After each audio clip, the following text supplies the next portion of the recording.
quickly as possible so I can get the hell out of here. No, I only mean that in jest. So once upon a time, we all believed in globalization. Once upon a time, we thought that the world was going to be a friendly place and we were going to share technology, we were all going to use the cloud, and we didn't have to worry about things like sovereignty. Well, the world has changed, and so I just want to take you on a whistle-stop tour on how we're thinking about, or how I think about sovereignty, and then we're going to have a panel to discuss this a little bit further. So just to recap, Europe has arrived. Europe's grown up. We've been around now for a while, as you know, but we've got over 300 unicorns, maybe slightly less now, depending on how you think about fair value accounting. But we have a lot of unicorns in Europe. There are over 100 cities represented in terms of giving birth to those unicorns. So we've absolutely grown up.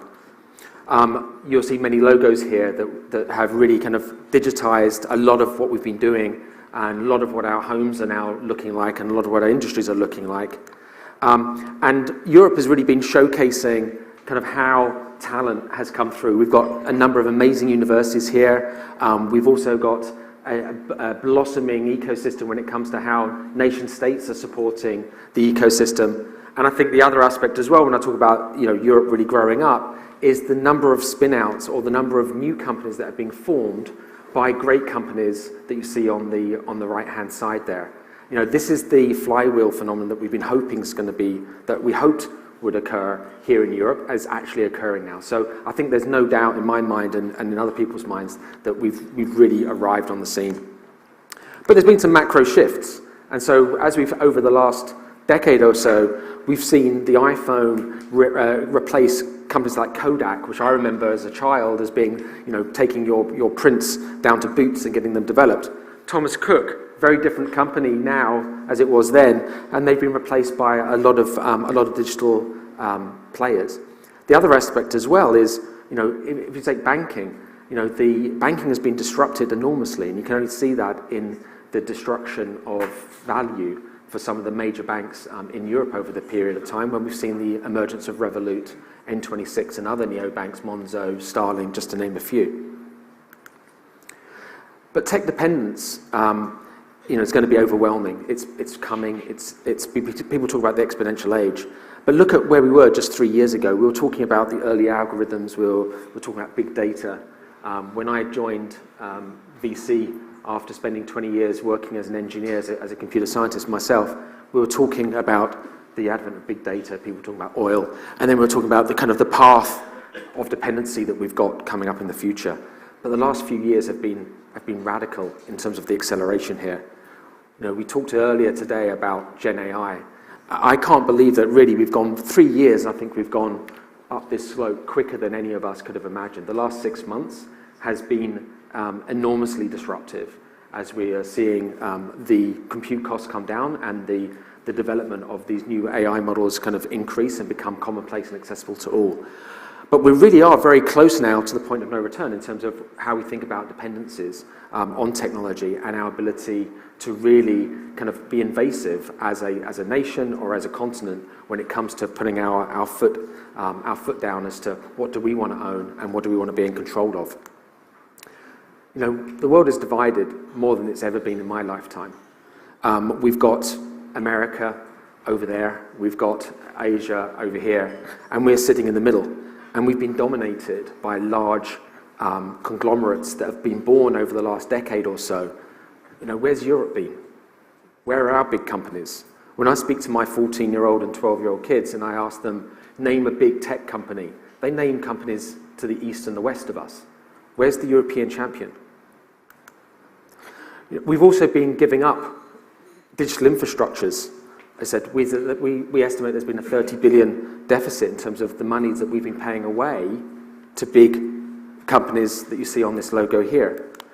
On payment side, Visa, MasterCard, American Express, they've been taking a huge amount of value away from us in Europe and from the consumer. We've been paying that money out to large US corporates. And when we think about other capital market infrastructures, even when we've got European champions coming through, we are having large American banks essentially get the fees. And I was part of that challenge when I worked for Goldman, right? We are really paying away a lot of value outside of Europe. And this is when we start thinking about critical infrastructure, we start thinking about sovereignty, we can't ignore these facts.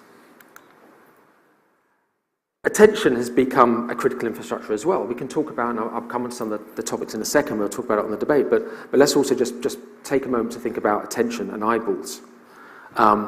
These are logos. Some of these logos didn't exist a few years ago, but today, TikTok has really dominated, and we've been talking about, even within the UK government, what their view is on the use of TikTok. And so these platforms continue to morph and to take eyeballs away from our young generation as well. And if you think about what teenagers are spending their time on today, they're spending hours each day on Snapchat, TikTok, Instagram, and others. And when you start adding that up, you realize we're actually giving away our youth, our children's time to these platforms. And so understanding what they're doing on the platforms, understanding how they're being influenced on those platforms, it's like, where are the values for that? Are they European values? Are they Eastern values or Western values?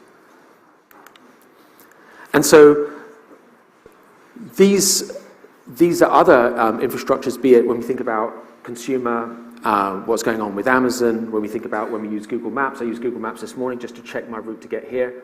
Again, the amount of data and the amount of dependency we have on these platforms is absolutely huge. And then you say, well, what is Europe's influence right now? This is a really stark reminder that we can talk about where we're going to be investing the next dollar when it comes to startups here. But if you think about, where have we been influential? What part of the table have we been sitting at when it comes to how we influence those platforms that we're already dependent on? It's pretty small, pretty minute. So, in aggregate, what I'm saying is that money needs to be invested. We need to think about critical infrastructures in a very different way going forward than perhaps we've thought about this in the past.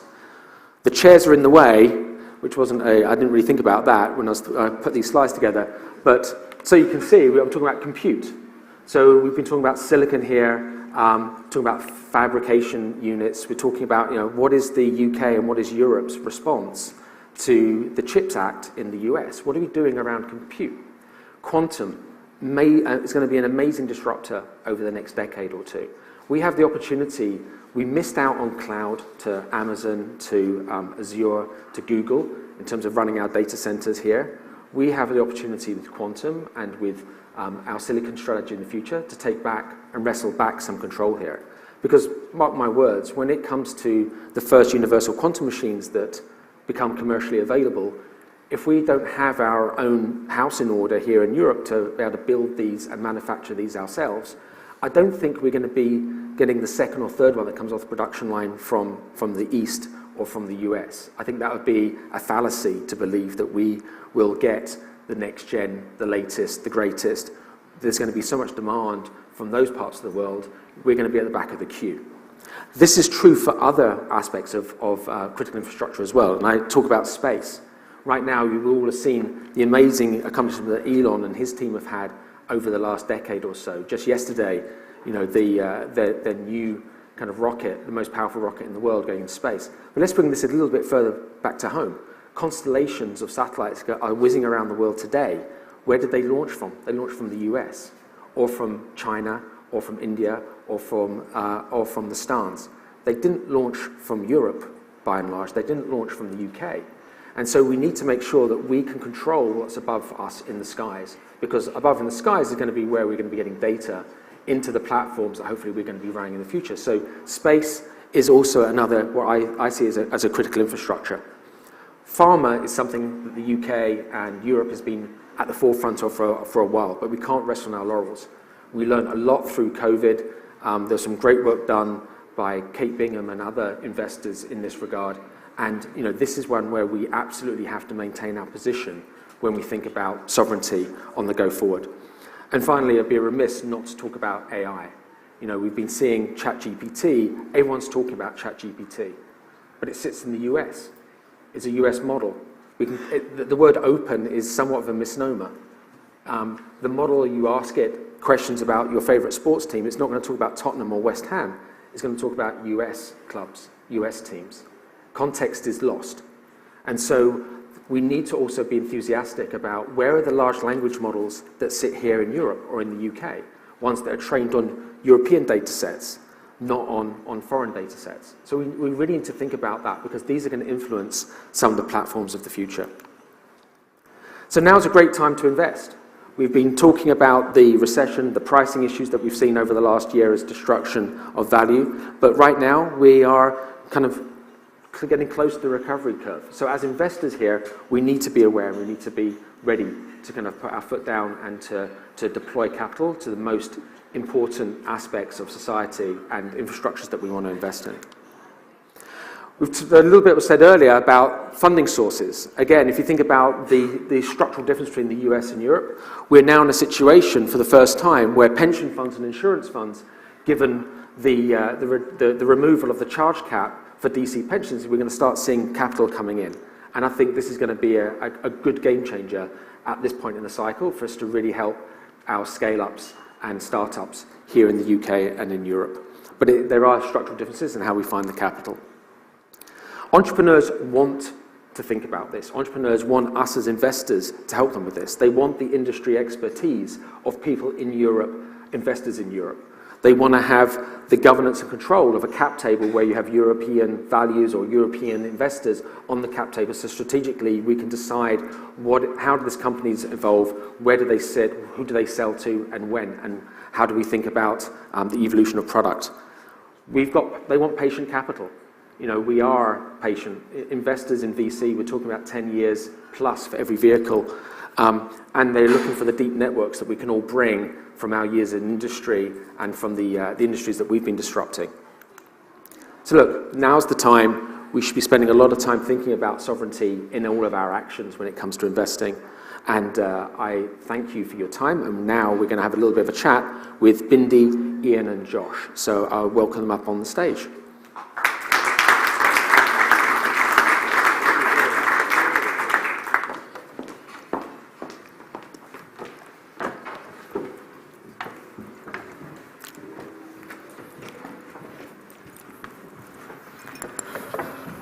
So, good to see you all. There's a bit of a chime in the background.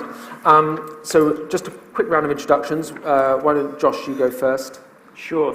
Thank you, Stephen. It's great to be here. I'm Josh Birch, the co-founder and managing director of Gallos Technologies. We build and invest in security technology companies, sectors and scopes, cybersecurity, data analytics, sensors, autonomous systems. We have a venture studio model in Gallos Build, and VC investment in Gallos Ventures. Ian Connerty, I'm Managing Director at British Patient Capital. We're a government-owned investor. We're principally focused on later stage investments as an LP and as a direct investor as well. Hi everyone, Bindi Korea, venture partner at Molten Ventures, board member at TLA GTA. But with this panel, I'm here with my hat on as a former board member of the European Innovation Council and currently an EIC ambassador. And the EU has a lot of points of view on tech sovereignty. So hopefully I can provide that. Fantastic. And I think, you know, the reason we've invited, hopefully you can see the diversity of backgrounds and approaches. And I think this is, hopefully we're going to have a good chat about this. But maybe Josh, I'll start off with you. You know, you're in the security space, and obviously, you know, from what I've just said, you know, security is kind of at the highlight or the front of everyone's minds. But when you sit there thinking about sovereignty, do you think about it? How do you think about it? Do you think about it as it with a UK hat on, or you think about it with a European hat on? Let's just start talking about how you see things as a security expert. Well, I look at this through the lens of the security domain inevitably. And there are three things which for me are top of mind. So the first is critical dependencies in the supply chain, particularly where the kind of technology partners that might be engaged and involved don't share our values, or they don't share our strategic objectives. So that's the first thing for me. The second is data privacy exposures, which I think are really critical in all of these technology areas that you just highlighted. And the third, of course, is cybersecurity and cybersecurity vulnerabilities, because what we don't want to do is to wake up in a few months or years and find ourselves critically dependent on state actors in particular, who don't share our values, who don't share our strategic objectives, and they're either going to be blockers and disruptors of our technology development, or they're going to be potentially monopolistic positions where they will create severe problems for us going forward in all of the kind of areas and the critical areas that you've highlighted. And we've seen this movie before in other domains, of course. So when you think about Russia and European energy security, you think about telecommunications technologies and the Huawei kit, even if you think about COVID and sort of vaccine supply, etc. So, there are areas here that we really need to kind of take action on. And I think action needs to be taken now. We mustn't be complacent in areas like, of course, research, but also system design, supply chain diversity and flexibility, and if all else fails, stockpiling of kind of critical components for these systems.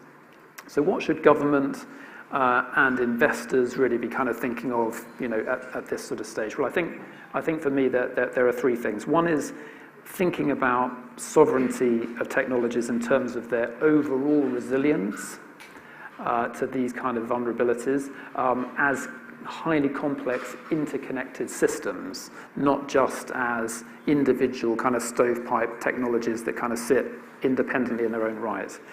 I think the second thing is we need to understand supply chains better. We need to be actively thinking about that and investigating that and developing greater optionality and flexibility sort of in that mix.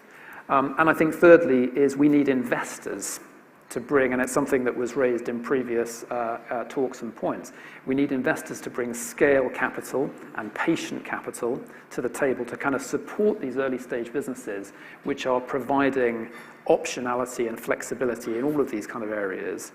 And we need government and big corporates to step up to provide that early commercial traction for those early stage companies. So it gives them that critical flow and lifeblood to enable them to succeed in our system with these sovereign technologies. And so, Ian, that comes nicely onto you, right? You've got patient in the name. Yeah. How does that dovetail into the style of investing or how you're thinking about sovereignty when it comes to how BPC are spending their time and effort? Yeah, I mean, I think for us, the kind of critical aspect of this is how do you get to an ecosystem which is able, on a long-term basis, sustainably to produce meaningfully sized businesses, right? So, and that gives you then the kind of capability in the long term to deliver some of the stuff you talked about, Josh. And that in turn then creates the ability to create more big businesses. And for us, the key to unlocking that chicken and the egg dynamic is or one of those keys is access to capital, which is what we're really focused on. And when you look at the UK, and it kind of comes out in your slides a bit as well, Stephen, this is a kind of European facet, I would say. We're really good at innovation, and we're really good at starting companies, but the bit that we're not so strong at, compared to the US in particular, is growing them and growing scale-ups. Yeah. And so our strategy, as I mentioned right at the start, is focused on later stage. So as an LP, not exclusively, we write a lot of kind of checks into late stage funds to help marshal more capital into the market there. We also invest directly into knowledge-intensive companies at the later stage as well. And that, but of course, we can't do any of that on our own. And it's great that we're doing it, but what you actually need in totality, again, as you referenced on your slides, is at the top level, the institutional capability to be able to invest in these funds, and then that all flows downwards into the kind of entrepreneurs and management teams to grow them. But I think if you look at the dynamics even of places like the Valley and the history of it, like everybody had to start somewhere, and it's all about creating that flywheel effect, I think, which is about trying to find a way, as you say, so next time you ask your kids, they'll absolutely be able to name a European UK tech champion. And I think what we sometimes forget is that the Valley was built up by a lot of migrants, right? A lot of Europeans, a lot of folks travelled over from Asia, and so we're starting to see the boomerang effect of some people going back home, quote, wherever home is, right? And bringing some of those experiences back into Europe and back into the Asian subcontinent as well, which I think is a good thing. And Bindi, the role on the Innovation Council, the European Innovation Council, as you said, you must talk about this a lot, right? How does that organisation, and how have you been thinking about sovereignty? I think first of all, it would be nice to step back a tiny bit and talk about how we define tech sovereignty. And you did a brilliant job in your deck, but I just thought I'd explain some of the definitions, because we actually wrote a white paper in 2020. And it's the Fraunhofer Institute in Germany. And this is how they define it. We define technology sovereignty as the ability of a state or federation of states to develop technologies it deems critical for its welfare, competitiveness, and ability to act, or source these from other economic areas without one-sided structural dependency. And I think we started to talk about this because this is just as important as political or military. It is actually on that same level. And this is where that discussion began. I had the privilege of going to a Ditchley Foundation debate between Peter Thiel and Herman Hauser. And Herman was actually chairing the subcommittee on tech sovereignty, and I was working with Herman on the white paper. And it was such a fascinating debate to have the libertarian view of Peter Thiel, but Herman really talking about, well, actually, it is all of the tech available to run our country and our government. This is a critical issue, and we need to think about it. And so, Ian, thank you, for example, for funding funds like us at Molten. And actually, if you think about the dependence on the mama bats, as I call them, so Meta, Apple, Amazon, Microsoft, Baidu, Alibaba, Tencent, where are the European companies? And how critical are our infrastructures in this? UK government, what cloud are we on? Sure as heck is not a British one or a European one. And so I think this is something that we identified. Later on in the panel, I can sort of talk about the 4 big recommendations that we made, but I think a lot of these recommendations also apply to UK as well. And I think, historically, as a VC, I've sat through a number of investment committee meetings where we said, oh yeah, this company's not going to work because Amazon will just start doing it, or Google will start doing it, or Microsoft will start doing it, and then we've kind of kicked out them as being, it's never going to work, right? It's never going to work. And I think we've now gone, in the last 5 years, I think we've now got to a point where people are now talking about it. So why can't it work? How do we help them make it work? How do corporates in Europe and the board members of these corporates in Europe make decisions that they want their tech stack to include European companies now, right? If you're on the board of a big FTSE company, on the board of a company on the DAX, I think you're going to be under a lot of pressure from the regulator and from government and from your other shareholders to make sure that you are picking companies that you don't have a dependency on things you can't control. And so I think that the future is actually brighter for startups here in Europe who are providing this facility than there's ever been before, because it now becomes an issue. I can confirm that very generically. I sit on one FTSE board, and actually the word tech sovereignty came up in our discussion around the technologies that we're deploying within the enterprise. And I joined the board as the person of innovation. So at FTSE 250 level, it is being talked about in the boardroom, at least the one that I'm in. Yeah. So. Sorry, I was going to say one of the problems is the extent to which it's a crocodile which is closest to the canoe for people who are dealing with multiple challenges with sort of lots of pressure on their budgets. And when you think about something like quantum computing, but particularly quantum encryption, this is something which is going to be existentially important to the security of our communications and systems. Yeah. But making the argument now that it's something that should be invested in if you've got 20 other things that you need to prioritize as a chief information security officer is a really tough call. But it's absolutely the case that when we wake up in 5 or 10 years and all of this data from our companies and governments has been collected and stockpiled for all of those years and suddenly is released on the internet to huge political and social embarrassment, that will be quite a moment. No, I think you're right. We need to make sure that we're encouraging corporates to spend money on innovative startups. I think for me that's one of the sad indictments right now is that in our portfolio, a lot of companies that are based here in the UK or based in Europe have a larger percentage of their revenue sales in the US than they do here in their own backyard. And that always makes me pause. Why is that? Like, why are the European corporates not taking risk with innovation and with local companies and helping them develop the product for their needs? But again, if they're not innovating here, then you're going to be innovating with who buys it. And if that's a US company, then you're going to start pandering to the US model. But you've made an important point there, which is the innovation piece has two aspects to it. One is the actual innovation, but the other one is the adoption of it. And again, it's both sides of those coin, I think, both sides of that coin that need to improve. Yeah, and I think government has a lot to play in this, and two of the recommendations that we made is, first of all, we need to maintain a dynamic list of what are considered critical infrastructure technologies for Europe. You mentioned quantum, generative AI. That's going to be different in 3 to 5 years' time. So it's always making sure that list is up to date and creation of policies that support that. Secondly, we should proactively support the creation, the funding, the execution, the growth of these companies that are building in these critical infrastructures. So BPC should be funding funds and also founders that are building in this space, but government has to go a long way with that as well. And I call out the letter we wrote on the UK semiconductor strategy and, what are we doing about that? So I think it actually has to be the whole ecosystem working collaboratively, corporate, startup, investor, and government, to really drive this home. I'd really echo that and build on that, because I think, it's just so true that we deliver what we measure. And there needs to be a much, much clearer demand signal from the top, from government, around why this stuff matters.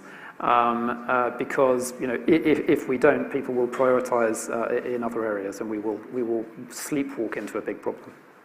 Exactly. And government's an interesting one, because, and I want to touch on that a little bit further.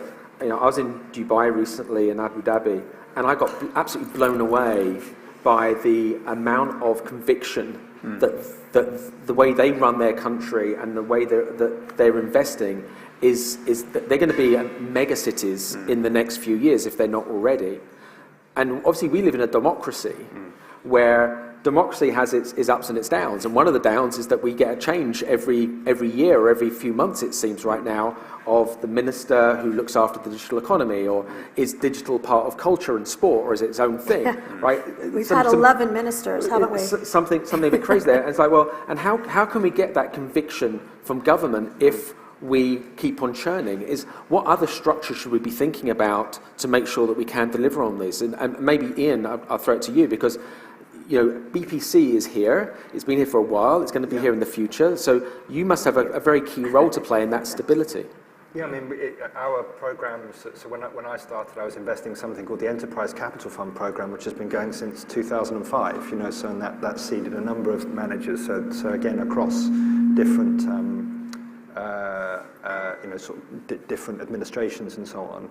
I mean, I think, just back to a point you made about 10-year plus funds, this is a really, really, really long-term asset class. I mean, it's really, 10 is just the start. I mean, let's be honest, most of the time funds roll on. So even the standard LP structure, which I don't know why, but people tend to think as not being patient, tends to rumble on for years, and it's not unusual for it to be 15 plus years. Some of the funds I've invested in I've seen a heck of a lot of history, and that can be a challenge for institutional investors. Interestingly enough, if you look at, for example, your model, Josh, actually we're starting to see a few more patient capital type of structures. Molten's a good example that we're an investor in, and sort of private company type structures.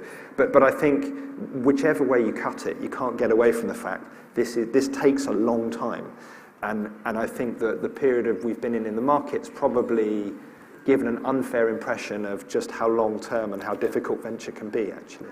And just to build on that a little bit, as VC funds have to raise capital every few years, right? We raise the fund, we spend the money, we look at our performance, we share our performance with our LPs, we ask our LPs for more money, or we look for more LPs to give us some money. And so performance counts. Your track record counts. And in a world where historically VCs have been investing in SaaS-based businesses, where you've seen multiples and up rounds, and suddenly on paper your fund looks amazing with a great multiple after a couple of years, and that's great marketing materials to go and raise the next fund and get more capital in again. with deep tech and with critical infrastructure, to your point, it's patient. So the performance in your fund is going to get skewed, surely, if you decide to do the right thing. And are you going to get penalised for doing the right thing? Like, how does BPC and how do, I guess, Bindi and yourself, Josh, think about attracting capital from LPs when you're in a league table against other VCs who may not take the same view and may be looking for nearer term performance gains? But maybe, Ian, I'll ask you first. That's a tough one. Yeah, it is. You just have to go through it, line by line. I mean, it's really difficult, even in the good times. In fact, particularly in the good times, when everybody's track record looked fantastic that walked through our door, you have to kind of go through the kind of underlying dynamics of that. But again, I think that tends to be a real challenge in particular for more emerging managers, because they've only got one or two funds really to go on. So actually the kind of, in the long term, Stephen, the answer to the conundrum is long-term sustainable franchises of managers that by the time you get onto fund 4, 5, 6, 7, you've got that kind of track record. But one of the things that can often be a great shame is people feel pushed towards liquidity and realizations perhaps too soon in the name of encouraging kind of people to invest with them, which I think is a question. Sort of echoing that, I think the reality is we are driven by our exits, our track record. The LPs look at that. And Moulton, we're also an LP and have invested in 75 plus emerging managers. But we do look at track record. So I guess the question is, how do we change the behavior and the insight of the entire value chain from LPs to VCs? Secondly, I would comment on the universe of acquirers is not European. And why are European larger corporates or IPOs not happening in Europe? Why do we consistently decide that we have to list in New York or Singapore? So I think we've got to be brave, right, in UK and Europe. We have to be braver. And one of the comments we made on the white paper is, should the government be brave and in exceptional circumstances block an exit by a non-European acquirer? Obviously, as VCs, we're like, that is absolutely scary. But what is the bigger picture? Do we need to think about our sovereignty? And right now, I think it's very skewed. So these are questions we need to think about, we need to consider, and I do think we need to be braver as an ecosystem. But that's just me. So look, thanks for taking the time. It's a very passionate topic. It's a topic that will rumble on for decades. I don't think we're ever going to get to the answer, but hopefully everyone in the audience at least got a feel for the enthusiasm that we all have for this topic, and hopefully that permeates out into other discussions later as well. So thank you, Josh, Ian, Bindi, for your time. Thanks very much.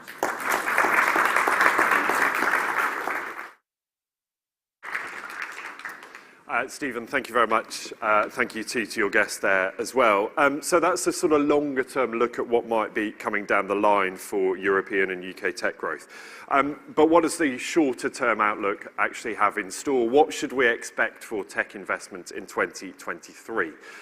To discuss that, and this is a part where I have to do some work, to discuss that, I'm delighted to introduce one of the preeminent names in British venture capital and a giant of the investment world. Please welcome to the stage Anne Glover, co-founder and chief executive of Amadeus Capital. Thank you. Anne, lovely to have you here. Delighted to talk to you today. There's a lot for us to discuss, and we've seen some of the stats and the numbers earlier that maybe paint a picture right now of a pretty difficult, challenging environment to be in. How would you characterize the investment market for tech right now? Well, the wonderful thing about entrepreneurs is that they pay no attention to financial markets.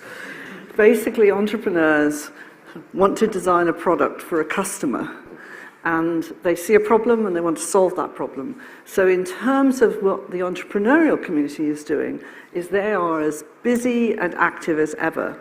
And ironically, in downturns, they can hire people better because they're more available, the salaries are more, well, apart from the cost of living, but the salaries are more reasonable, they can get space, they can get help. So we think in terms of the next year to 2 years, it's probably one of the best vintages we could ever see in terms of opportunity for entrepreneurs to get started. The trouble is financial markets do pull back. Yeah. And so there's a lot of people who are basically sitting on their hands or only investing in firms that they already know.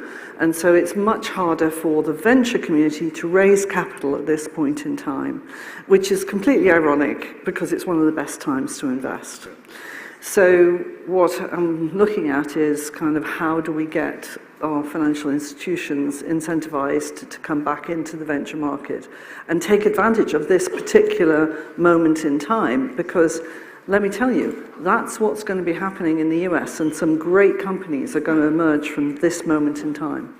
You say many investors might sit on their hands and that flight to kind of safety and that familiarity. Is the question then about requiring firms to make the case more strongly, to sell themselves a bit better, and No. to convince the investors that No. this is a safe bet?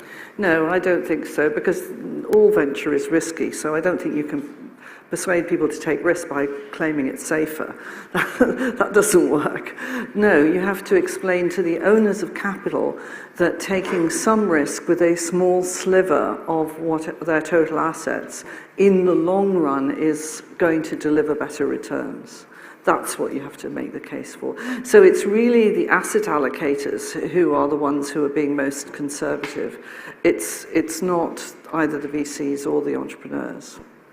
I just want to touch briefly, and we've touched on it already today, SVB's collapse. Yeah. And you made the point to me, this is not about tech. No. It is about banking. Just elaborate. It was a banking 101 failure, unbelievably irresponsible, frankly, by the senior management of SVB in California.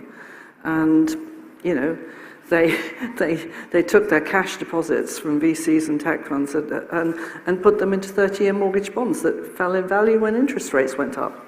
And they didn't hedge the interest rate. I mean, this is really basic banking. It's nothing to do with the tech community. The tech community was impacted. Yeah.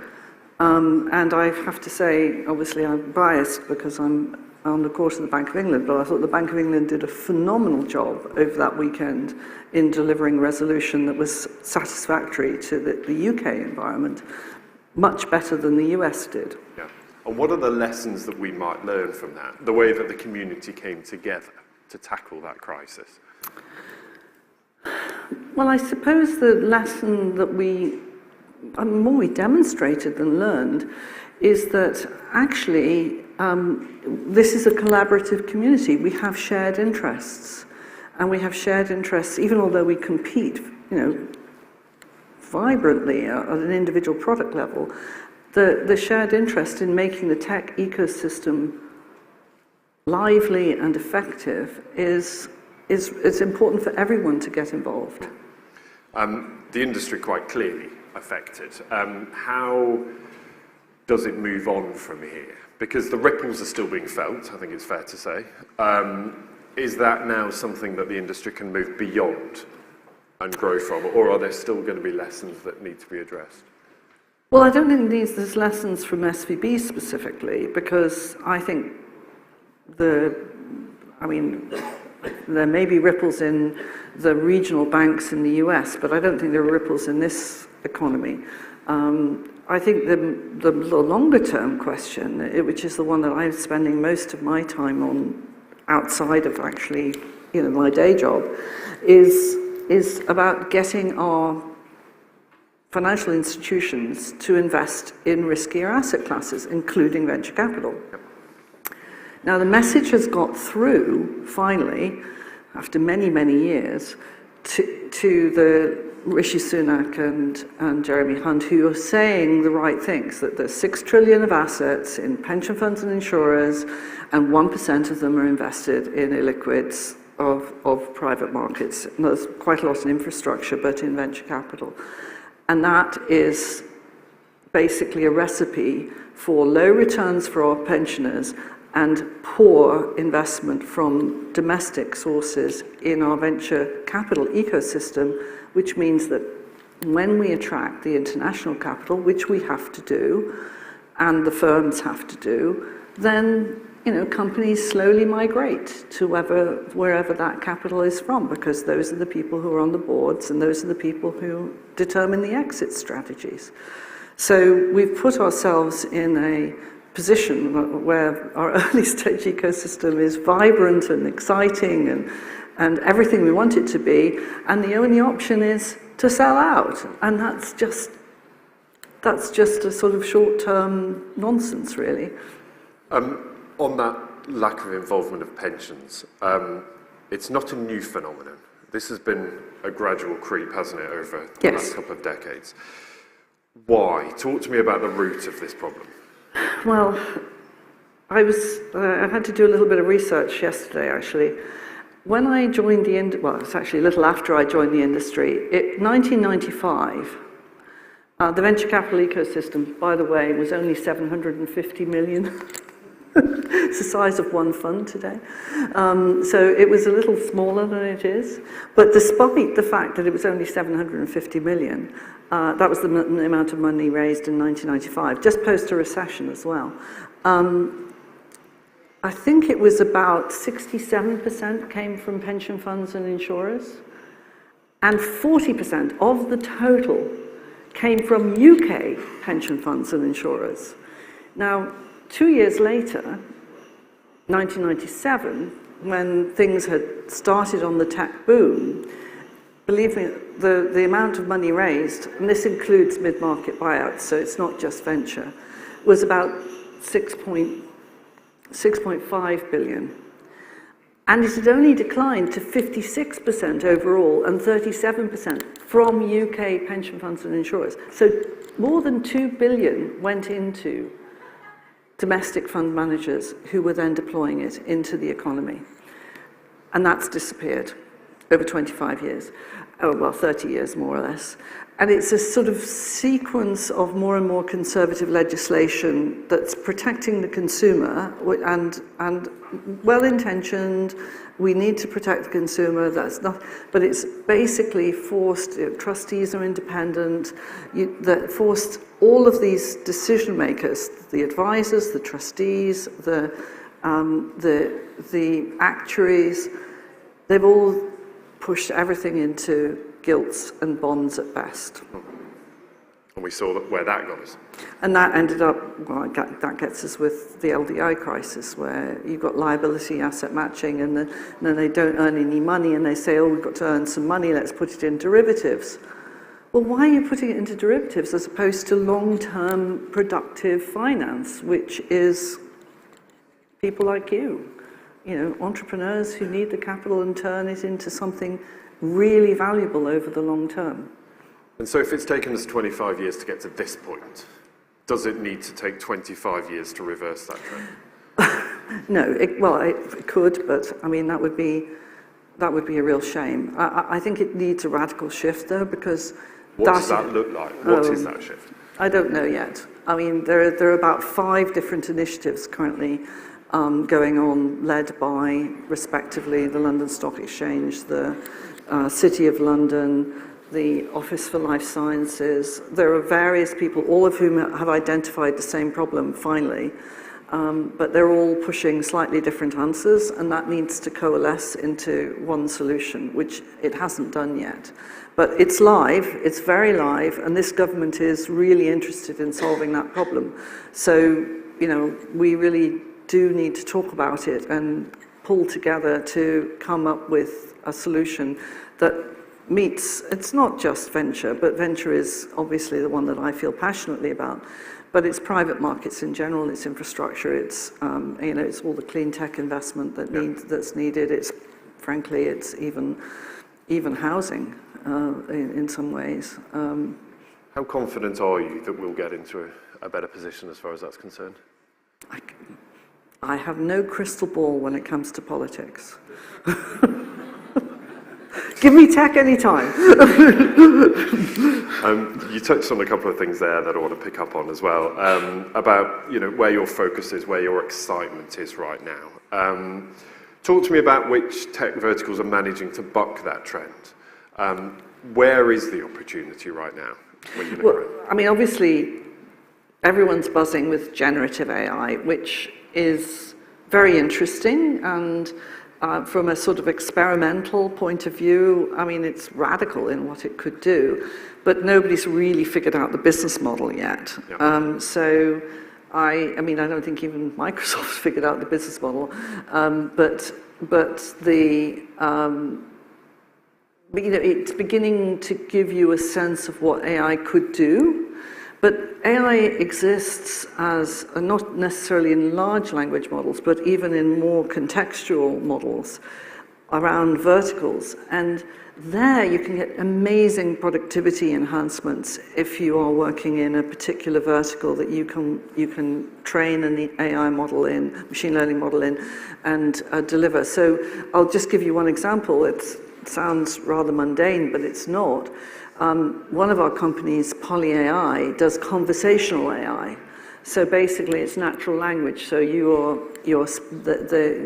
what you train the model to do is respond back with a voice and a language that makes someone think that you are talking to a person. So instead of a chatbot or a decision tree in terms of answering a call, you actually are in conversation. That's the way humans communicate, is they don't really understand each other, as you'll at the beginning, but they ask clarifying questions to get to the answer.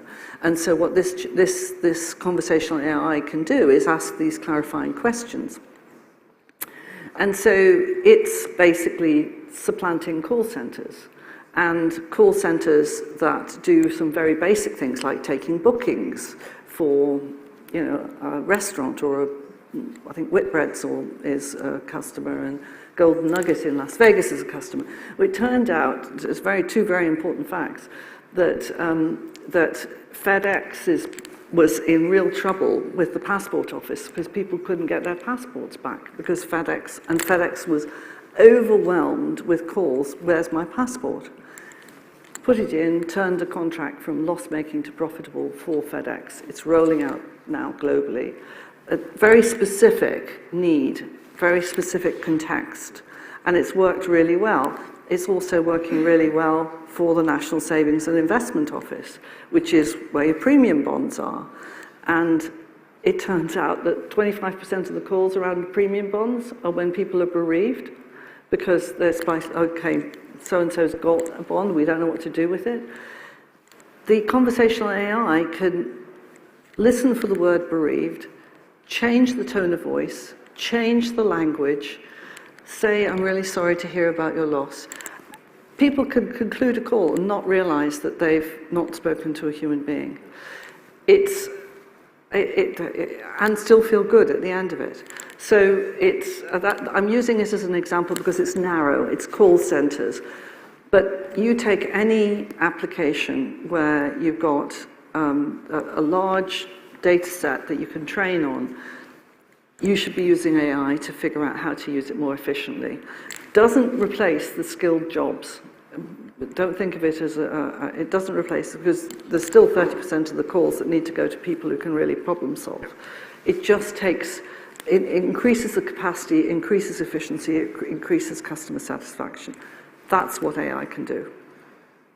You also touched on clean tech, and we don't have a lot of time, but I just want to look at that because it's capital intensive. Yes. Clean tech. It takes a long time. Yes. It has a lot of infrastructure. Yes. But the potential for it is huge. Yes, it is. I mean, and necessary.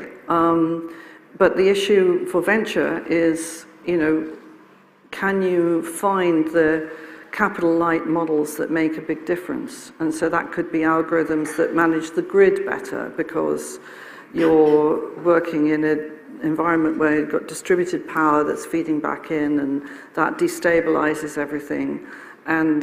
Or where you have to add storage remotely in order to help with the sort of cyclicality of the power surges from the wind farms or the solar farms. So there are places that you can find venture type models, but it's not a universal venture winner. I think if you go into too capital intensive, you're going to get yourself in trouble. I think the government and large infrastructure players have to step forward and solve the big problems like how are you going to power ships, that has to be solved. And that's you might be able to find something interesting in agritech that solves the methane problem from cows, but you can't solve the ship problem unless you work with really large capital-intensive companies. And a brief final word, if you will. I mean, we're sat here East, amazing businesses that are doing some incredible things here. Talk to me, though, about the rest of the UK. Where are you excited about? Where is that growth coming from?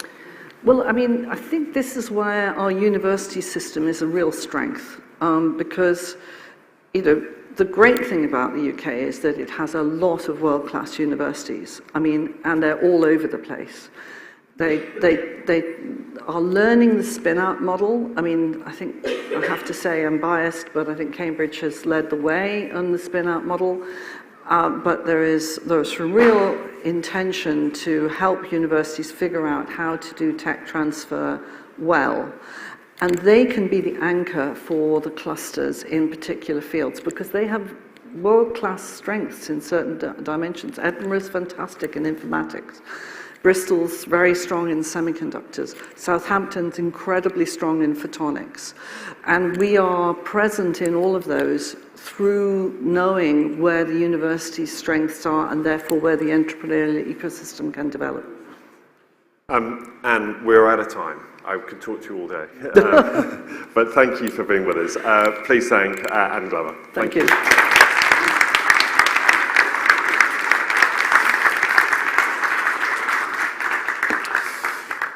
So plenty more to fit in over the course of the next sort of 45 minutes or so. So my thanks there to Anne. I also want us to focus on another issue that's dominating tech and investment right now, and that, of course, is diversity. And the role of female founders. What barriers are there that still remain? What does the industry need to do to finally break through? So for our next panel, please welcome moderator Veena Ma, who's a consultant at Spencer Stuart, and her panelists Sarah Turner, the chief executive and co-founder of Angel Academy. That's an angel investment network focused on investing in female founders. Nikita Thakrar, who is chief executive and co-founder of Included VC. Sylvia Elias, who's co-lead of Tech Spain Advocates, and Cynthia Davis, founder and chief executive of the Diversifying Group, a D&I services organisation. Welcome to you all.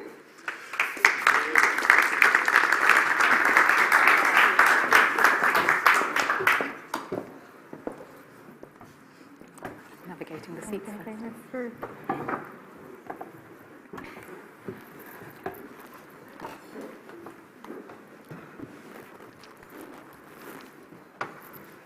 Hello, everyone, and thank you so much for the introduction. I'm delighted to be here, but perhaps we take a minute just to remind ourselves as to why we're talking about this topic of diversity, or let's be blunt, the stark lack of diversity in the investment world. So I think we can all get aligned around the facts that representation matters, inclusion matters, equitable access to opportunities matter. I'm sure we can agree on that sentiment.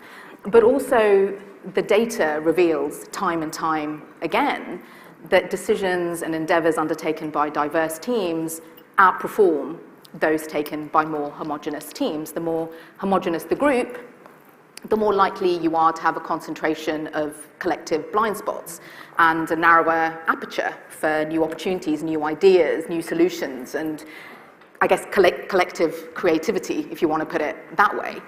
But so how are we doing? It seems like the right thing to do. It seems like the smart thing to do.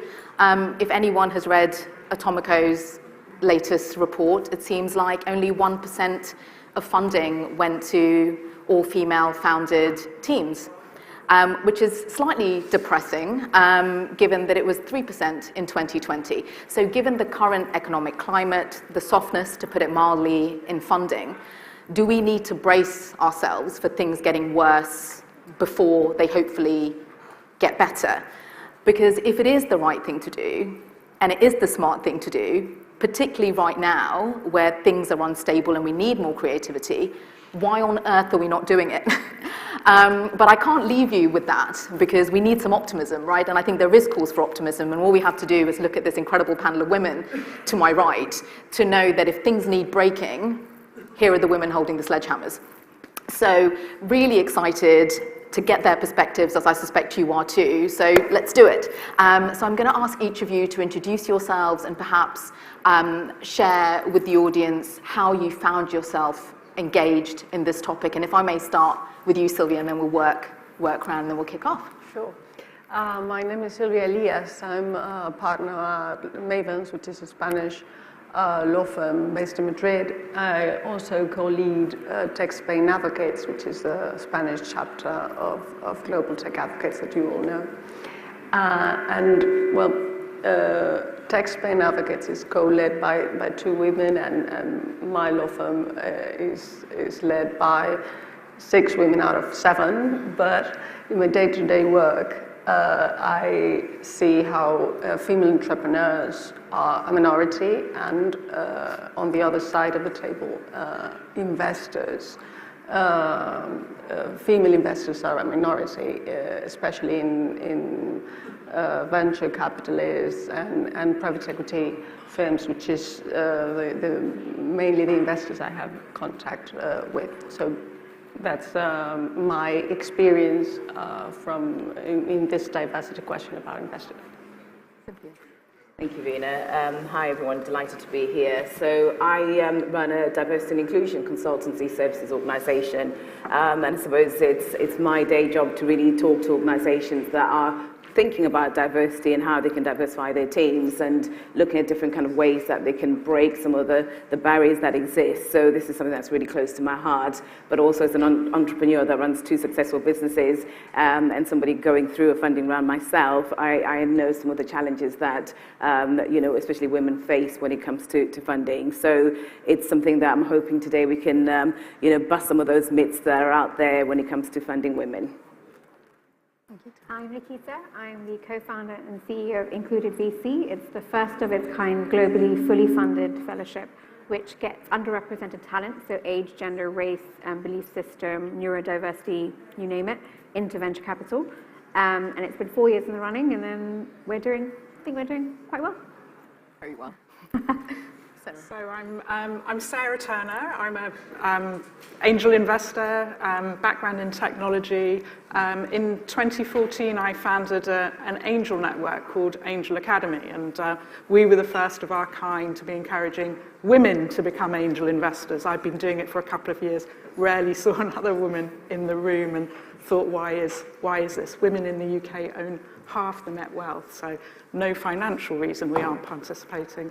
So we've been going since 2014. We've backed 47 female-founded businesses, all in tech and science. There's about 100 active angels in the network at any one time, but it's quite a lot bigger than that. Our diversity target is 30% men. That's mine. That's great. So Cynthia, if I may start with you. So you've seen it from a couple of different perspectives. You're an entrepreneur, you're a founder, you're in the room. Can you talk a little bit about your experience of being in those rooms, seeking investment, and perhaps provocatively how you think your experience is different because you're not a man? Yeah, that's a really interesting question, and I suppose, as I alluded to, I'm raising one of my businesses, my tech business, is going through a Series A funding round. So it's been really, really interesting just being in certain kind of rooms. Even when you have a really viable and profit-making kind of business, it's still not seen as very favourable when we're sitting in front of investors. And for me, there's a lot of questions that come to mind. I have spoken to a lot of women, again, in similar position to myself, who run very successful businesses, who are also struggling to get investment. Why is that? And I think, for me, there's a lot of things that are in play here. I think bias sometimes plays a part of that women-led businesses are not always seen as investable kind of, businesses. Even when we've got traction, when we can actually show, they are very viable, we're still not getting the funding. And for me, personally, as a woman of colour, there's another layer. I think the stats that we've heard today, for me, are absolutely shocking. But, they are true. You can't run away from data. So there's still a lot of work that needs to be done. I think there's a lot of good intentions and a lot of talk, but I think we need action. We need to open those doors because the businesses are there. They are ready for investing. We just need the investment world to be ready to open their doors to us as well. And talking of action, Nikita, I have to come to you. I mean, what you were quite gracious around what Included VC has been able to achieve, but these are tangible things. These are real things that you're able to shift through Included. So, what do you think you've done right? How have you been able to make the change? And perhaps talk a little bit about a little, so just to give everyone the context. So I think, just so everyone has a bit of context, we've been running for 4 years. We've had 3 cohorts, and for the first 3 years I was solo, and now I have another team member who's here, and that's a whole team of 2. Like, that's 2 whole people. And consistently over the last 3 cohorts, we've 87% of those fellows looking for a role in venture capital in over 40 countries in the world, we have got into venture capital. I'm not going to say the names, but anecdotally, that is larger than most leading business schools in America, in Europe, a very well-known one in London. And I truly, truly believe the only reason that's possible is because we are obsessed. That is it. If you ask me, like, why, what's the secret? Yes, we have one goal. We're going to get you into venture capital. I don't get any carry, although I think they may name yachts after me if they all become partners one day and have their own funds. So there is a vested interest in that. But I truly, truly believe we're obsessed. My only life mission, and my colleagues as well, is we want to get you into venture capital, and we train our fellows so well to be like, when you get into venture, you get that ladder, and we got you there fully funded. Your life has changed. You take the ladder, you extend the ladder, and you make sure the founders that you invest in are different. If someone in your IC is like, no, we shouldn't invest in this person, you say, we need to take a step back. And when you have a voice, when you can hire, you then hire someone who's different. And I'm going to openly say this because I think it's fair.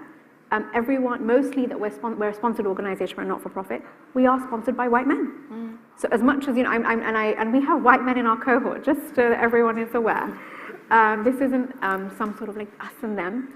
But I truly believe that we've helped an opera singer who became a mother during our fellowship, who is now my beautiful goddaughter, get a role in venture capital. And her words to me, which will stay with me probably till the day I am no longer here, is, you changed the fortunes of my family. And that is 1, now 2 people.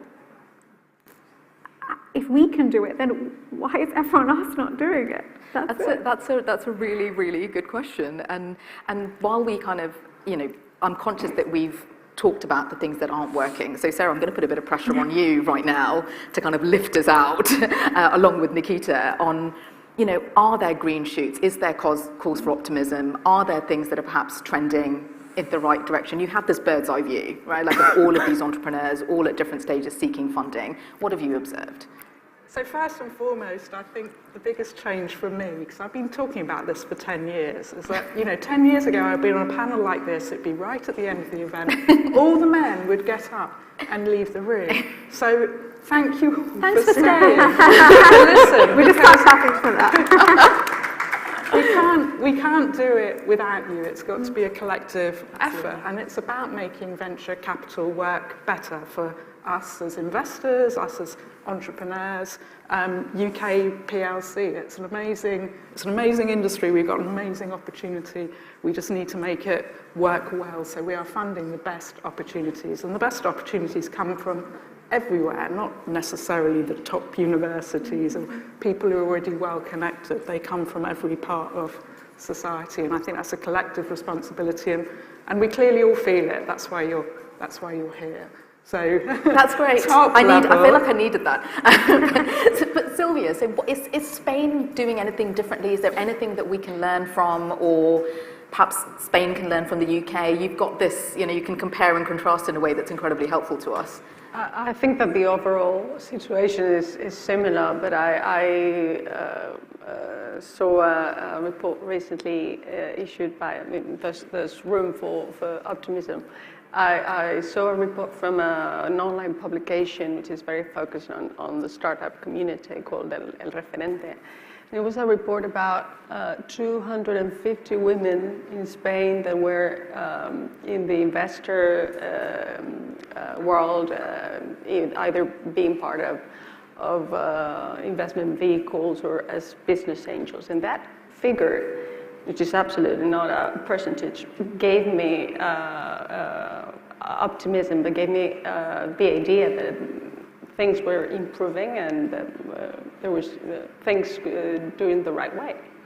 That's great. Just another thing, sorry, Leila Zenia from Kindred Capital. So she's just closed her third fund, 130 million. So we've now got women who are running funds off scale as well. And I think that's, Wonderful.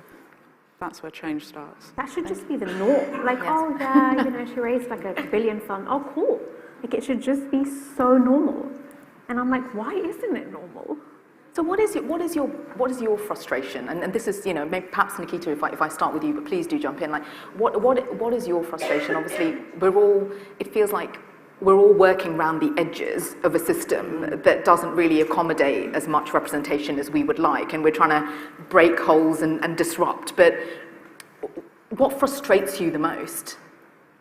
So I'm a very politically correct person. And now I'm like, should I say this? And I look at Russ smiling at me and I'm like, say it. Say it.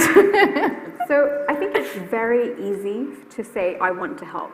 I want to mentor, and I get that a lot. We get inbound like twice a week from funds. I'm talking people with big money, because funds generally manage, the way management fees work, you don't have a set aside philanthropy, but when you've exited, you have some money.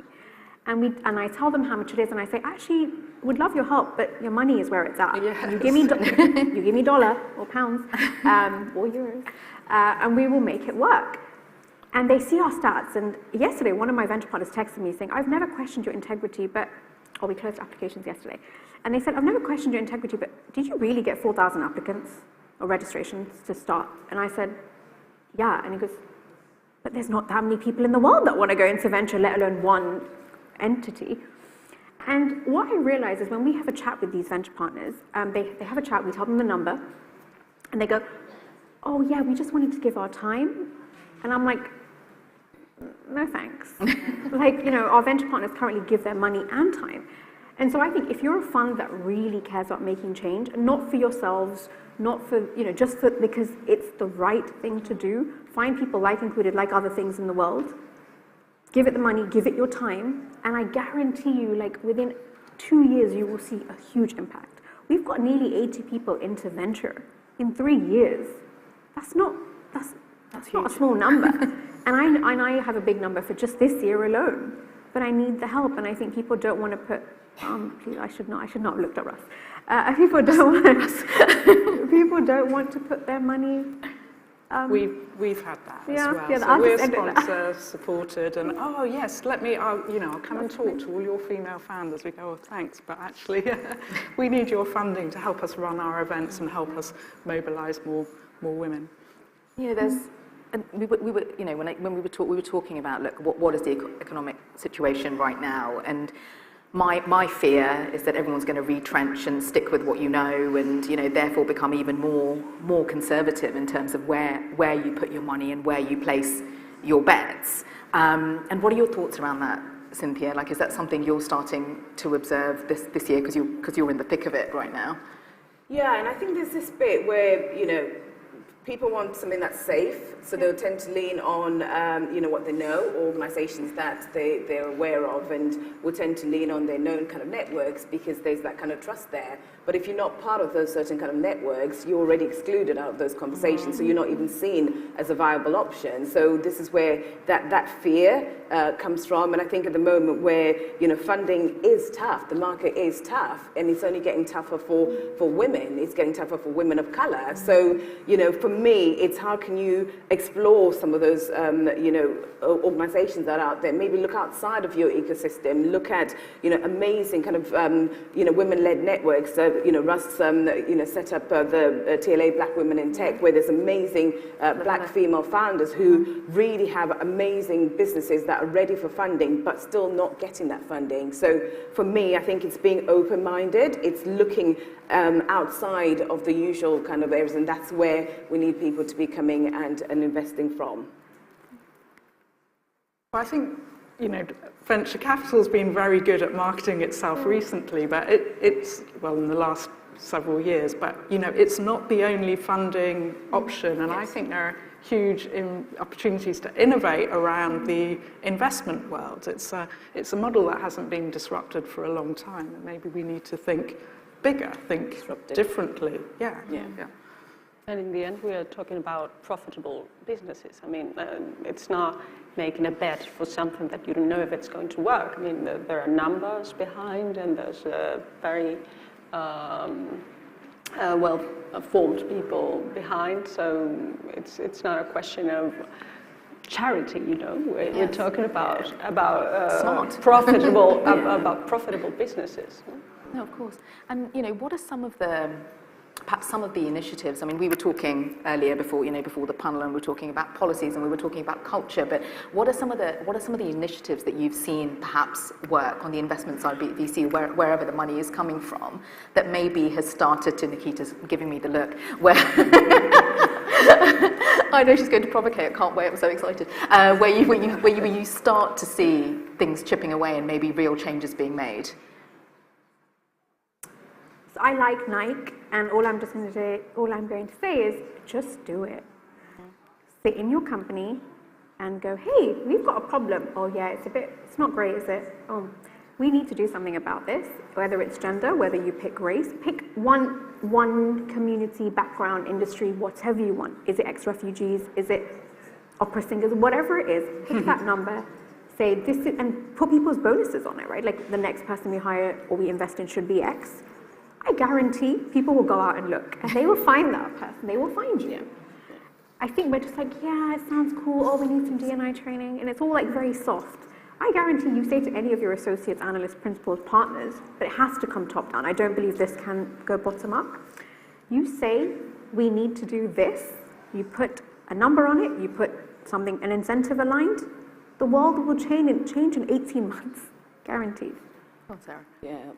I think sort of diversity in hiring crucial, but then there are all sorts of things that investment organisations can do to make themselves more accessible to founders who might not already be in their network, like we've heard. So, have a way so that entrepreneurs can get in touch with you, and you're not just taking calls from people you already know. So, we have an application form, and actually it's really helpful for us because applications are quite easy to parse quickly. You had 4,000, so you know how to deal with it. But, and commit to reading all of those, because there will be some rubies in the rubble or whatever, And, it is our job, isn't it, to be looking as widely as possible.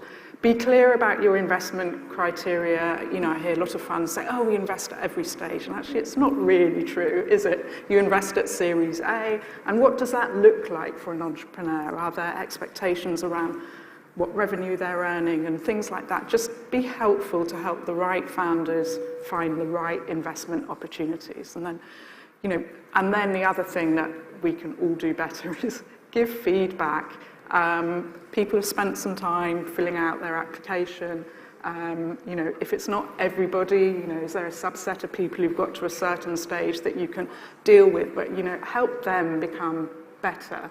And we're constantly hearing from founders, it's like nobody has ever told us that before. Nobody's ever given us feedback. And it's so helpful because we want them to be better and we want them to come back, don't we? So some practical things that take a bit of time, but, make the time. We can make the time. It's our jobs. But also in giving feedback, you kind of check your own bias, don't you? You force yourself to question why not, which I think can be really, really helpful. Sorry, Cynthia. Yeah, I was just going to say, I was actually going to flip that a little bit on its head and kind of think of, accountability. So if I look at what's been happening in some of the sectors outside of the investment world, if I look at, I work with a lot of FTSE organisations, and where they've been making progress, everybody knows around the lack of women in senior kind of leadership, and using that as a kind of an example where they had mandated themselves to reach certain kind of targets. And I think when you've got matrix that you're measuring yourselves against, it's more achievable. You can actually see the impact that your efforts are having. So it's how do we bring that into almost the investment kind of world and look at that as a potential model that we can use to look at, well, if we were to move the Dow maybe 5%, what would that look like? If we were to move the Dow maybe 10%, what would that look like? So we know it does work because it's worked in other kind of sectors where, it might be around gender representation and leadership, but if we were to move that into other kind of sectors, what would that look like and what progress would that make? And it can be quite simple, can't it? Just, what percentage of founder equity in your portfolio is owned by women or black founders or whatever it is. That's a really simple number. And that's much more kind of telling, I think, than just X number of female founders or black founders. But it's so hard because most funds, the amount of women founder CEOs they have is 2% on average in the UK. Imagine publishing that. That is hard. So you've got to, as a fund, as a person, be so secure that I'm going to make that change in a year when people look back, and then you'll be able to put it out there. But most people just are like, I don't want to put it out there, and I don't want to really do much about it either. So I've got these red zeros staring at me, and they're quite scary. So I think it's time to wrap up. Although I feel like we could carry on talking for a long time. So perhaps if I may have just one question that I'll ask each of you, and you can just give me the 10-second kind of answer. If you had a magic wand and there was one thing that you could change that you think would have the biggest impact, what would it be? And I'd start with you, Sylvia.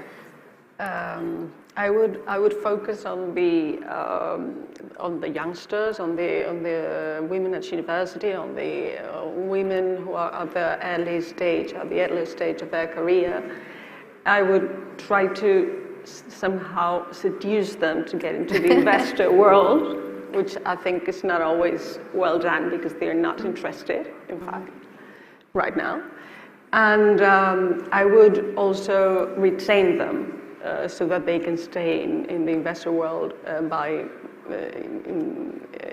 implementing more flexibility in that kind of work and keeping them inside, with humanizing a little bit this environment for them to stay.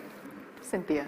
I'd probably kind of just kind of throw a challenge out there if I could, and it's really around, we are all in this room because we want to see a difference. We all want to make a difference. So, we have to be that change that we want to see. So my challenge would be for everybody to think of what are they doing, to look ourselves really in the mirror, to think, well, what am I actively doing to drive that kind of change? And, when we go away from here, having heard everything that the panelists have spoken about, what are we actually going to do that's going to drive real meaningful change? So next year when we come and we have this, this session, we've moved the dial forward. So it's really more of a challenge on all of us to go out there and really, hold ourselves to account, to be that change and to drive that change, not just, talk about it. We want to be seeing action. I want to make a cheeky comment. The answer is sponsor included VC. Or investing in my business. There you go. Challenge every fund for 1 year and unhire. So everyone that you've usually hired, sit down. Why have we hired this person? Why have they got to final round? And do the complete opposite for your next intake. Every fund did that. Gold. Just once. I love that. I'd like all women, especially women of my age, to be aware of the opportunity of angel investing. It's spiritually rewarding, it's great fun, it's good for your network. That's great. Thank you so much, and thanks for having us. Thank you.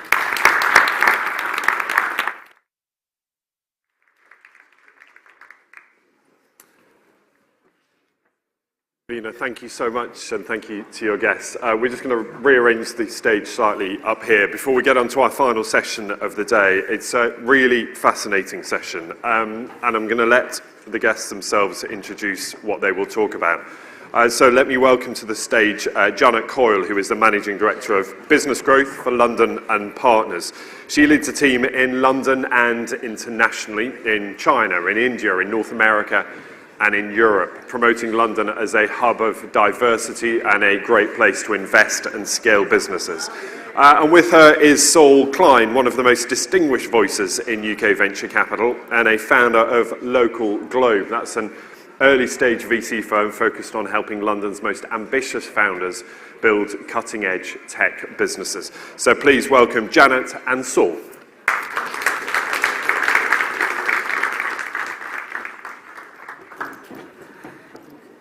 Thank you, Ben. Hi, everyone. Hi, Ross. Thank you for having us. Here that we are the last session of the morning, so we'll try and keep it lively. And what amazing content, isn't it? Can I have a quick show of hands? How many investors in the room? Okay, a few. How many founders? Lots of founders. Just seeing how controversial we can make this conversation. Thanks for having us, Russ. Wonderful to be here. An absolute privilege to be here with Saul Klein. Many of you will know Saul or know of Saul. He's probably one of our most prolific, most prominent investors that we have here in London. But what I love about what Saul is building is a very, very different ethos and a different way of driving innovation. So that's what we'll talk a little bit about today. So Saul is probably fairly well known for over 20 years now. He's been a serial entrepreneur, invested in many well-known businesses. He was at Index for, I think, over 8 years. But more recently, he's co-founded Phoenix Court. Who's been to Phoenix Court near King's Cross? Oh, not many of you. We'll have to invite them all. So. They're all invited. You're all invited to Phoenix Court. It's not that far from here, actually. Near King's Cross, just right by the Crick Institute. But the Phoenix Court is also the home of Local Globe, of Latitude, another capital venture fund, and Solar. So we'll talk a little bit about that. But Saul is genuinely, he has community at the core of his vision and his strategy for investing. I hope I'm getting some nods here. So we'll explore a little bit about that because I think it's a really important conversation to share with you all today. And about 10% of the profits from Phoenix Court go into the local community in Somers Town.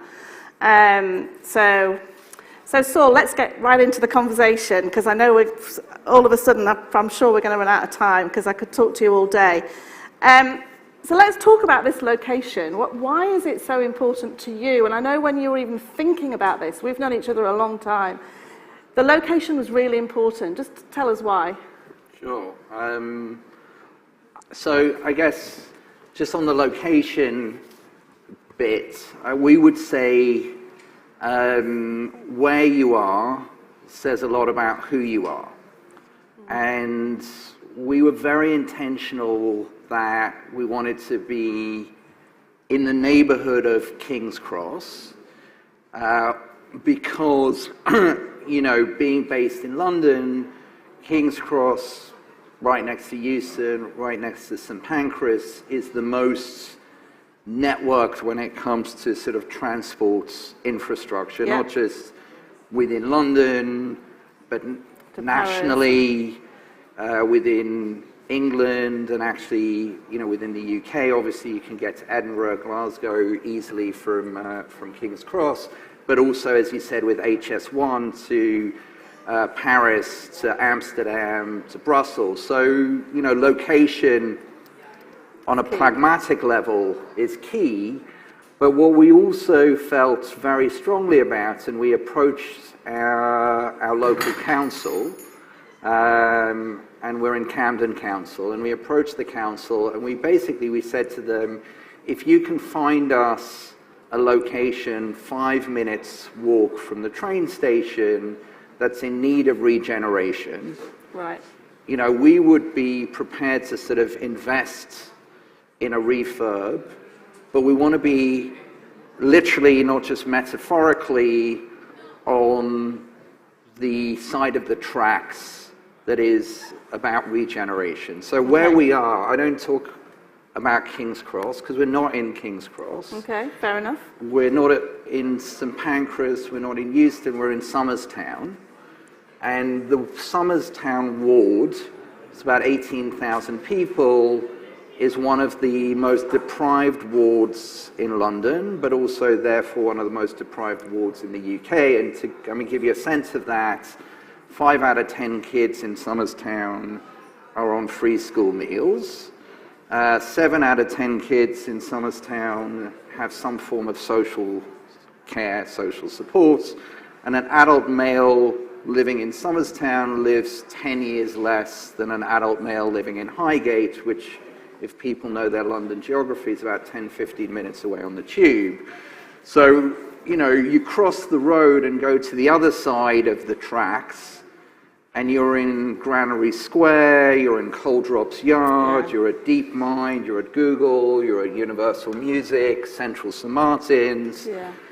But, one of Somerstown's most famous residents, Charles Dickens, wrote about a tale of two cities, and those cities were London and Paris, but actually, like those cities, when people come visit us, and really anyone who wants to come visit Phoenix Court, it's welcome. The whole point of the space is that it's not just for us, it's for the neighbourhood. Community.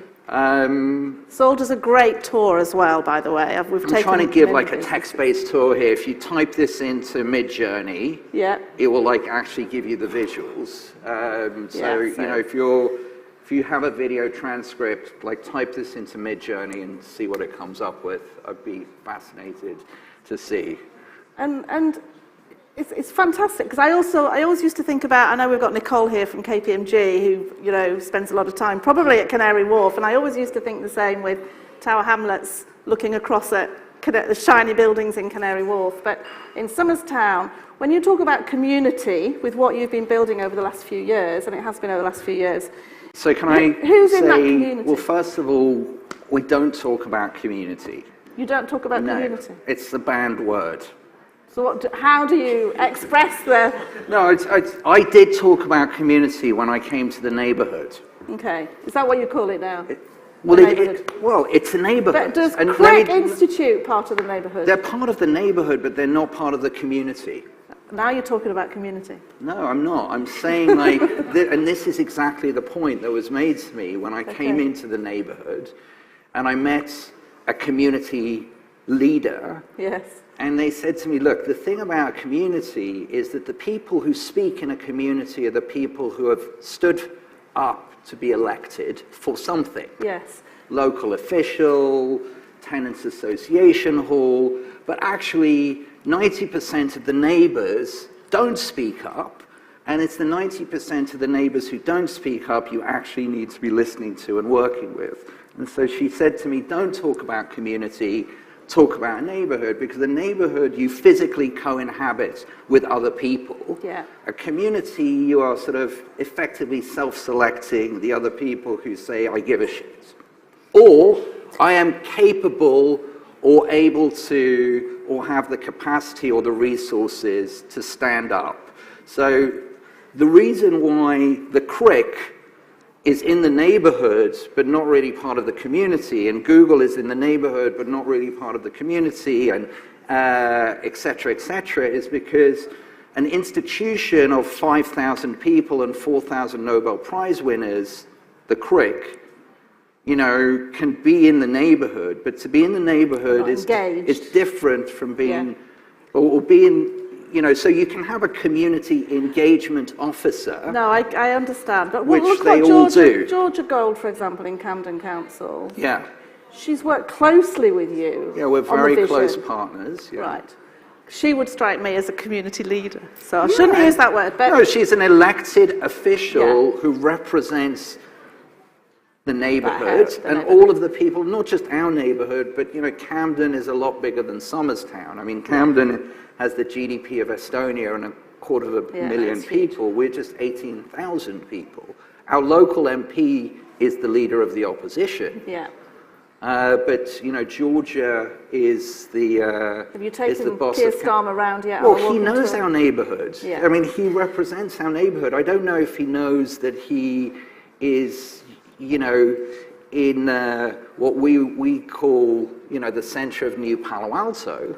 I think he thinks he's the MP for St Pancras and King's Cross and the leader of the opposition. But, he's looking beyond Somerstown at the moment, I think. He probably is. Yeah. He's got, a bigger vision. Can I ask you then, Saul, it sounds like clearly you're really passionate in a really positive way and you emulate good growth from where I'm sitting.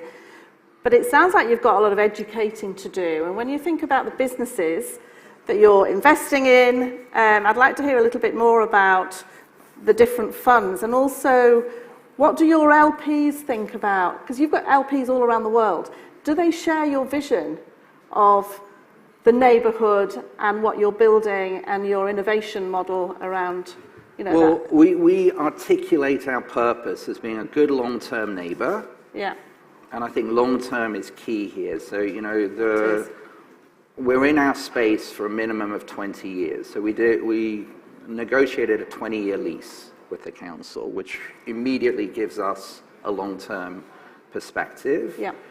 And it gives us time to not just figure out, but to sort of start to understand, what does it mean actually to be a good neighbor? And I think what we feel, being a good neighbor is helping people realize their full potential. And so, as you said, 10% of profits in our management company and 2% of carry in all of our funds go to our foundation, which is called Phoenix Court Works. Yep. And 80% of the funds from that foundation go to a square mile around our office, which is effectively Somerstown. That now supports around 35 organizations. So that is the heart of our business, Phoenix Courts. Yes. And Phoenix Court Works. Around that, which is what gives us the ability to create profits and hopefully carry, are our funds.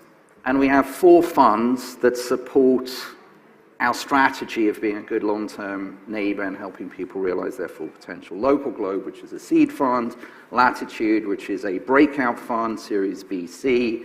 Solar, which is a scale-up fund, allows us to kind of invest Series D and then hold while a company is public. And then over the last 15 years, my dad and I have been angels, LPs in now 55 other emerging managers, 20 in the US, 25 in EMEA, and 5 in APAC. So that network of, seed to private to public with a fund of funds alongside it needs to generate the returns that feed effectively the endowment or the foundation. So, we have a model where, and I was the trustee at Comic Relief for 6 years, and and it's a big charity. And one of the things that frustrated me is that you can be a big successful charity, but you spend 80% of your time fundraising. Yeah. So I wanted our foundation to have a steady stream of income. So,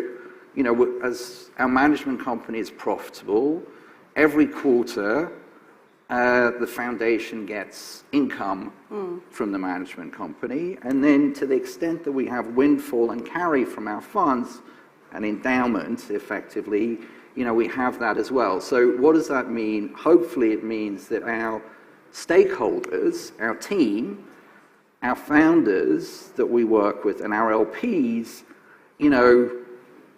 either are attracted by that proposition and say, or not. It's not for everyone. No, but I think think that's fine. It can't be for everyone. You have found a model. We talk about good growth a lot at London and Partners, and we try and find a way that to generate growth that's inclusive and resilient. But I think you found a model from an investor point of view that is truly driving that good growth. And you've spoken for years about making the case, even from a UK perspective, of tech, innovation, being that sort of real driver to measure economic growth. Do you think we're there now as a city, as a country? Do you think now it's getting the recognition it needs?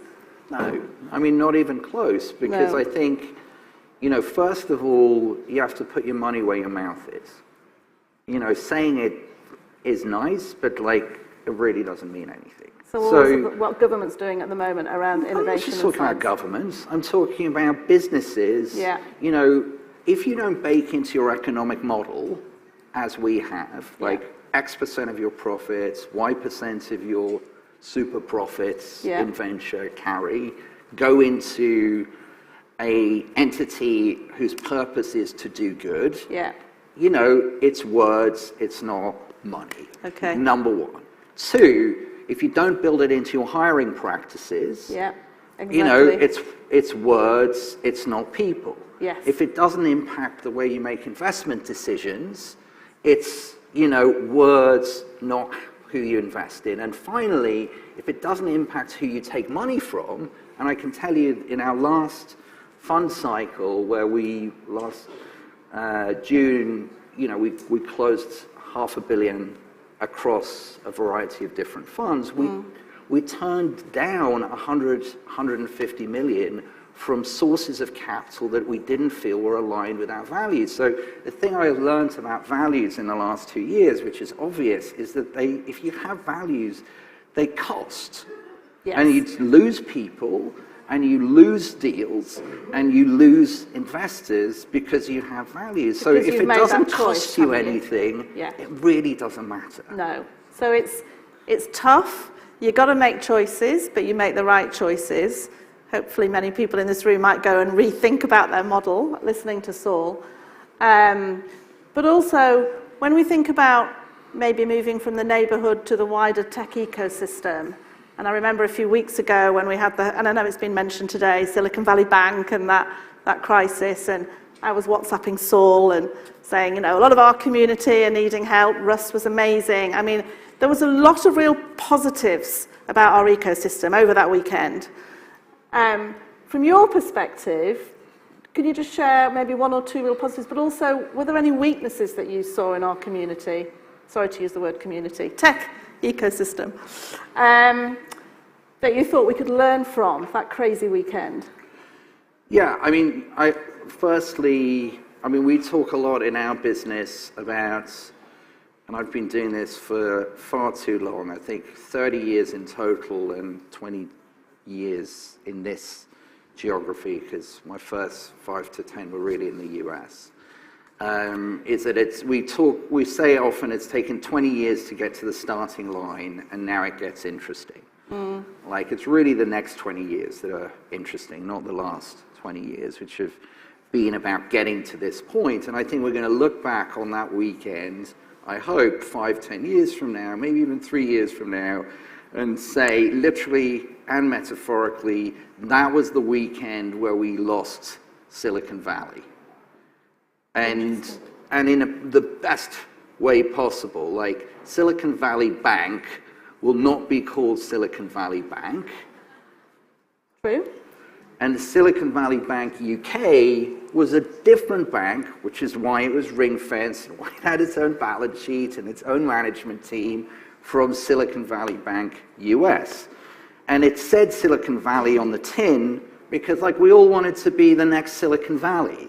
And we all wanted to buy into Reid Hoffman's mindset of, it's a Silicon Valley mindset. It's no, we don't live in Silicon Valley. And there are things about Silicon Valley that are positive, but there's a lot, if you've ever lived in Silicon Valley or worked in Silicon Valley or been part of that mindset, that is not just not positive, it's toxic and negative.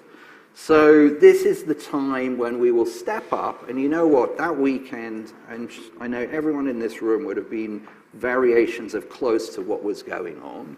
It wasn't always going to end the way it ended on Monday morning, which was basically we now, and by we I mean the UK, are now home to the only functional specialist tech and life sciences bank with 700 staff in the world, And instead of it being backed by a US public company balance sheet where people are making crazy bets on interest rates, it's backed by the third largest bank in the world with a balance sheet that is, you know, like from here to literally Shanghai. Wow, that seems really positive, doesn't it? And we have this debate all the time because, as you know, we run Silicon Valley Comes to UK each November with Sherry Kutu. We're rebranding it this year, more to follow next month on that. But Sol and I have this debate all the time because I agree that we do have so much talent here and businesses are growing in a way, you know, with real purpose. And I think, Saul, you've got a brilliant way of articulating from an investment point of view what that good growth really means. And I know we're out on time and we had a chat we were going to go over slightly. Do you want us to wrap up 2 more minutes? Because I think we're just getting to the good bit now. So to Russ, yes. No, I think we were also chatting what a phenomenal movement the TLA is earlier as well. But more of Russ later. So we do need to wrap this up. But you talk about we're in this moment now. So as you say, we've got this incredible way of, you know, HSBC coming in with the regulation we had in the UK. It meant that we could actually, you know, save the bank as it was to support all the founders. But what's your take on the future? Like, not too far in the future, because I don't think we can go too far, but even in the next 12 months, the next 1 to 2 years, from an investment point of view, any sort of trends you can sort of see on the horizon? Hasn't been an easy year, 2022, but what do you see? Anything to be hopeful for? Well, I think there's always something to be hopeful for. And, you know, if you're in this room and if you're either an investor or a founder, you're literally either a paid or an unpaid optimist, but you're an optimist. So, you know. Glass is always full. Half. So there's always something to be optimistic about. Arguably, science, innovation, and technology are the only things that, and I would argue the creative industries, those are the things that save us. Yes. And they save us because, you know, we'll discover a new drug. They'll save us because they'll give us a new way of thinking. They'll save us because they give us, you know, new means of productivity. But I think, again, if none of these things are based on values that are sustainable and inclusive, who cares? Really? Yeah. Like, let's go and do something else. Yeah. Honestly. So it's not just how can we use tech to change the world for the better, but on that journey, how can we go on that journey with those core values and to bring everyone with us as well? And well, not just I think elite few. Again, not just say the words, because Silicon Valley says the words. They've said the words for 25 years. They've said the words so brilliantly, we all drunk the Kool-Aid. You know, where did the Kool-Aid happen? Seriously, where did the Kool-Aid happen? MIT with Tim Leary Stanford. and Berkeley. Well, Berkeley as well. You know, you get on the bus with Ken Kesey or you don't get on the bus. And like, get off the fucking bus. So we need to invite Reid Hoffman back and have a chat, I think, with Saul next I'd love time. to talk to, you know, Reid and I have known each other for a long time. I know, it'd be a really interesting He's someone I respect deeply, but, you know, how do you turn a not-for-profit like OpenAI into, you know, the most dangerous for-profit company in the world? Discuss. That's scary. Oh my gosh, that's a whole other conversation. Please join me in thanking the wonderful Saul Clamp. Thank you. Thank you so much. And sorry, I do want to just say, because I was saying it once to Janet, I remember 10 years ago in Canary Wharf, the first session you did, and it's unbelievable and like really important what's been built. So kudos to you.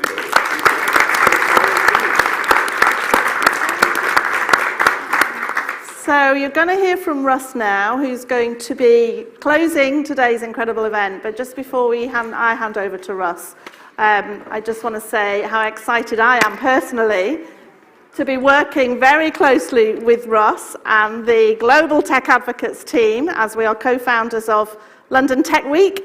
That's rapidly approaching on the week of the 12th of June. So Russ and I, so London and Partners, Tech London Advocates, and together with Informa Tech Founders, we're all partners, co-founders of London Tech Week. So you'll hear a little bit from Russ now, but all I would say from my perspective, please lean in, get involved, register. TLA do an incredible amount of work around this festival, and all the fringe events as well. We're going to be promoting all the TLA activity really widely, but just a little plug for London Tech Week. Thanks, everybody. Janet, Saul, thank you so much. And you've done my job for me, which is wonderful. No, you're absolutely fine. It's just for me to say thank you to everyone today. And the final word, of course, goes to Russ. So much that we've got through today. So just to wrap up and kind of give us his thoughts on today, please welcome back Russ. Thank you, Ben. Thank you for being with us and holding us all together for 3 and a bit hours. Fellow advocates, thank you for being with us today and sticking with us. I know we've run a little bit over, but hopefully worthwhile, especially that last session with Janet and Saul. Wow, what gems came out of that, right? I hope you have a better understanding of the tech investment landscape and what's on the horizon. My thanks to Ben, the speakers, and to all the sponsors, including Here East, Lakestar, and Bohurst, along with Future Energy Ventures, GP, KPMG, Credit Suisse, Pennington's Manchester Cooper, Digital Realty, Shoesmiths, Spencer Stewart, Hiscox, and Gigamon. Now, as I said at the start, I'd like to just close with some brief announcements. You've just heard from Janet about London Tech Week. It's our 10th anniversary, so we've got some really big plans in place for that. I know the Prime Minister is planning to open London Tech Week, which is fantastic. And I know that many TLA and GTA groups will be hosting events throughout the week. So as Janet said, please register and get involved if you can. You will also receive my London Tech Week preview newsletter next month to learn more about the week. So please open it and please read it so you know what's going on during the week, which kicks off on the 12th of June. We now have 30 groups in our Global Tech Advocates community, and I estimate that we have at least 30,000 advocates around the world. In addition to London Tech Week, several GTA groups are planning events in the coming months. So first up, Tech Canada Advocates is hosting its in-person launch in Ottawa on the 26th next week. And then on the 27th, Tech Scotland Advocates is hosting an in-person event in Glasgow, focusing on digital economy agreements. Tech Korea Advocates, which has actually been in soft launch mode for about 18 months, has its formal launch on the 13th of June, focusing on connecting London and London Tech Week to Seoul. And then Tech Ireland Advocates hosts its formal launch on the 29th of June in Galway, with support from our partner GP. Work is also underway for new GTA groups in Nigeria, Malaysia, and Hong Kong.